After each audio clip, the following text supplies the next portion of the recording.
Hours before UFC Vegas 68 back in February, it was announced that Mandy Bohm was out due to illness. So ultimately, a few months later, we get this matchup. It's the Monster taking on Fire Fist. Let's get into it. And Matt, there's a couple of monsters on this card. One of them's Derek Lewis. One of them's Kyle Nelson, because that's also his nickname. And one of them's Mandy Bohm, and she's looked a little bit less like a monster and more like a stuffed animal in the UFC. And I say this with all due respect. Oh, I said it with all due respect. For Mandy Bohm, she hasn't won a single round in the UFC. Two fights, 2 losses, both of them 30-27s. One against the Queen of Violence, Ariane Lipski, who looked like the Queen of Violence, dropped Bohm round 2, dropped her round 3, and then she fought Victoria Leonardo as a slight favorite and looked terrible in that fight. And so for Mandy Bohm, coming into the UFC, she was a champion with TKO in Quebec on a big-time card, and she was also a fighter with Bellator. She was one of those rare fighters who fought with Bellator, took a little bit of time off, and signed with the UFC like she's Michael Chandler, except Michael Chandler's fought for a UFC title. Really and Mandy Bohm, 30-27, 6 times in 2 fights. To be fair, Michael Chandler had a lot more fanfare coming over. Bohm in the UFC, she struggled, and I'm being very harsh on her, and I don't necessarily mean to, but she struggled with the striking defense. She struggled with her distance management. She struggled in every single aspect, and her offensive output has been very limited. We've seen a lot of front kicks, a lot of prodding shots from distance, a reset, single shot, reset, and she struggled mightily. And for Yeon Kim, I mean, she's lost 4 fights in a row. You look at it, 9-6-2. And for Kim, if I'm not mistaken, I picked her in like all 3 of her last fights, and they've been really close. Like, she's had 2 fight of the nights, one against Molly McCann, one against Priscilla Cachoeira, where Cachoeira wins, and then it's like she won an Oscar, and she's got this big post-fight speech, and they give her a purple belt for striking. And her last time out, short notice fight, up a weight class at bantamweight, split decision, lost to Jocelyn Edwards, and I only thought Kim won one of the rounds. It was weird that it was a split, but still, it's a weird reset for a fighter that's 9-6-2. She's still not great, though. I feel like we're almost overselling Kim to try to justify where Mandy Bohm is in the matchup. Like, this isn't the best of fights, and it is weird because you're right. Bohm does like to throw those single shots from the outside, very long prodding strikes.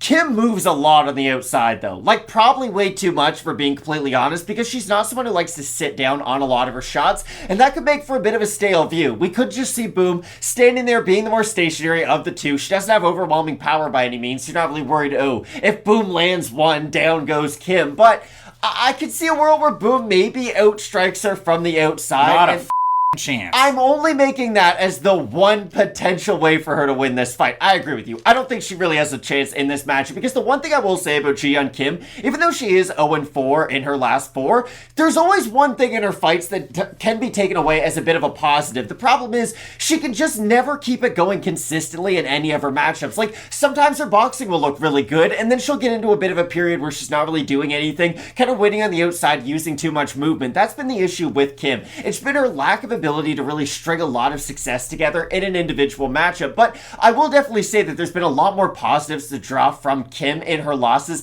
than you can from Mandy Bohm. Well, and that's the thing. Like, Yeon Kim's one of those fighters. We paint a picture. Her last win was over one of Matt's favorite fighters of all time, Nadia Kassem over in Australia, and Nadia didn't have a good run in the UFC. Yeon Kim, for what it's worth, if you do consider it, she hasn't beaten a current UFC fighter. She has wins over Justine Kish, Melinda Fabian, and Nadia Kassem in the UFC. The losses to Pudzilova, Shevchenko, Grasso, McCann, Cachoeira, and of course, Jocelyn Edwards. And if you consider it in this fight, and you look at Yeon Kim, she was the Deep Jewels Bantamweight champ. She was a champ over with Gladiator before she came into the UFC in 2015. And her background's one of those ones where you go, wow, look at that. Like, she went 3-0 in amateur MMA. She went 6-2 in amateur boxing, 11-2-1 in kickboxing. She is a third-degree black belt in Hapkido, and she's also a black belt in Wushu, Chinese kickboxing. So you love all of those things and all the parts out of her game.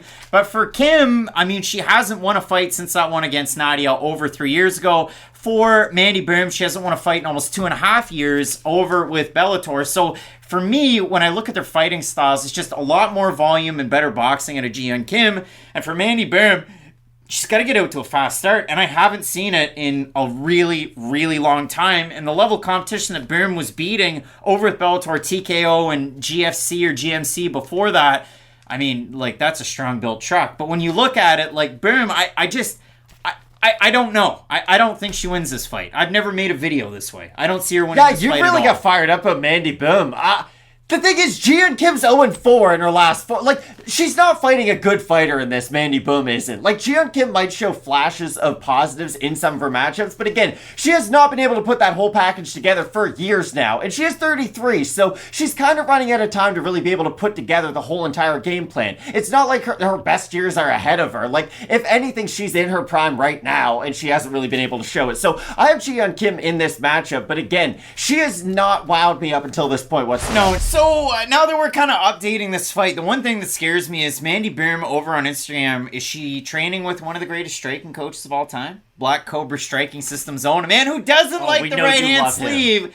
Dewey Cooper. I absolutely love that for Mandy Bohm. Getting to Vegas a little bit early to then go all the way across the country to train for a fight in North Carolina. You look at this matchup, Matt. Yeon Kim is favored, though she has lost 4 in a row. When we have a look at the Topology vote, surprise to us there to you. I'm going to say over under 70% for Fire Fist here. I think they'll be over. It's going to be over. They're under, so 604 total votes, 66%.